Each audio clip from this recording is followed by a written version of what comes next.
అదే RTV app వార్తల్ని క్షణాల్లో చదివే అవకాశం ఉంటుంది. ఒక న్యూస్ పేపర్, ఒక టెలివిజన్ ఛానల్ మీ చేతుల్లో ఎప్పుడూ ఉంటాయి. జలుమూరు మండలం ఎస్టీ మాకివలస గ్రామం గిరిజనుల పరిస్థితి మాత్రం ఈరోజు దయనీయంగా ఉంది. వారు దున్నే భూములు లాక్కున్నటువంటి భూస్వామి ఈరోజు ఇళ్లను ఖాళీ చేస్తారన్న ఆందోళనతో ఈరోజు ఎంఆర్ఓ రాడు. ఇక్కడ ప్రస్తుతం మనం మాట్లాడడానికి ఎంఆర్ఓ ఉన్నారు.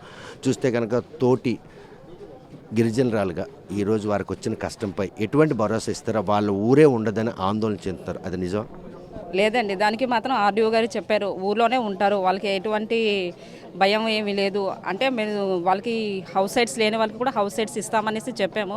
సో మొన్న ఆదివారము మేము మా విఆర్ఓస్ ఆర్ఐలు సర్వేర్ వీళ్ళంతా సర్వే చేయడం కూడా జరిగింది. అది హోమ్ ఎస్టేట్ కింద మేము ప్రపోజల్స్ పంపిస్తాం.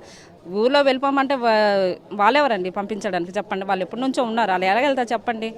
సో వాళ్ళకి ఫేవర్గానే మేము అన్నీ రాసుకుంటాం. అది దశాబ్దాల కాలంగా 4 తరాలుగా అక్కడ ఆవాసం ఉంటూ కుటుంబాల కోసం ఈరోజు దున్నేందుకు భూమి కూడా లేకుండా లాక్కునే పరిస్థితి. ల్యాండ్ సీలింగ్ యాక్ట్ ప్రకారంగానే కనీసం ఒక మనిషికి 23 ఎకరాలకే 114 ఎకరాలు ఉందని ఆయన వాదనలో ఏమైనా అర్థం ఉందా మీ రికార్డింగ్ పరంగా? అంటే మా రికార్డింగ్ అంటే మేము ప్రపోజల్స్ పంపింది మా రికార్డు ప్రకారంగా పంపించామండి. వాళ్ళు కొన్ని ల్యాండ్స్ అమ్మేశారు అనేసి చెప్పారు. అయితే ల్యాండ్ పర్చేస్ స్కీమ్ కింద ఇవ్వండి అనేసి కూడా చెప్పాము. ఈరోజు వీళ్ళు పిటిషన్ పెట్టారు కదా, ఇంకోసారి నేను ఆర్డీఓ గారికి రిమాండ్ చేసి లెటర్ పెడతాను. కనీసం మనిషి చనిపోతే కాల్చడానికి శ్మశానం కూడా లేనటువంటి ఒక దుర్భరమైనటువంటి జీవనం గడుపుతున్నారు ఆడితల్లి బిడ్డలు. వారికి ఎటువంటి భరోసా కల్పిస్తారు? వారి మనుగడను కాపాడుకునే పరిస్థితి ఏమన్నా? డెఫినెట్లీ అలాంటి బరియల్ గ్రౌండ్స్ మాత్రం గవర్నమెంట్ ల్యాండ్ ఉంది కాబట్టి డెఫినెట్లీగా మేము బరియల్ గ్రౌండ్ కోసము మేము కేటాయిస్తాం.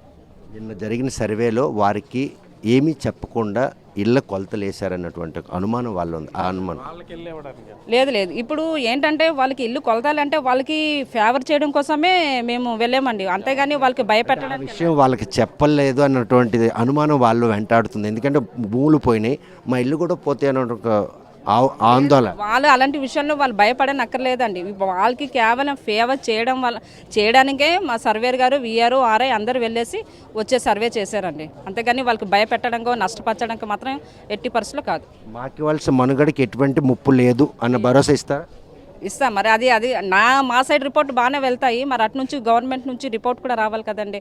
గవర్నమెంట్ నుంచి కూడా ఫేవర్గా వస్తుందని నేను కోరుకుంటున్నాను. అది ఎంఆర్ఓగా ఈరోజు వారి మనుగడకి ఎటువంటి ముప్పు లేకుండా నివేదికలను ప్రభుత్వానికి ఇవ్వడం జరుగుతుంది. ఏదైతే ఆ భూస్వామి తనదే 114 ఎకరాలు ఉందో అదంతా కూడా వారి కుటుంబానికి సంబంధించిన భూమిగా రికార్డులో ఉంది. అది 6 చేతులు మారినటువంటి ప్రక్రియను కూడా ఈరోజు ప్రభుత్వానికి వివరిస్తాం. మాకివలస గ్రామంలో ఇల్లు లేని వారికి ఇల్లు ఇవ్వడంతో పాటు ఉన్న ఇంటికి మాత్రం పట్టా ఇచ్చి చట్టబద్ధత కల్పించేందుకు చేసిన ప్రయత్నంలో ఆ కొలతల ప్రక్రియ వారెవరూ అనుమానం పడద్దు. వారికి ఏదైతే కనీస శ్మశానం లేనటువంటి పరిస్థితుందో ఆ శ్మశానాన్ని కూడా భూ సేకరించి వారికి ఇవ్వడం జరుగుతుంది.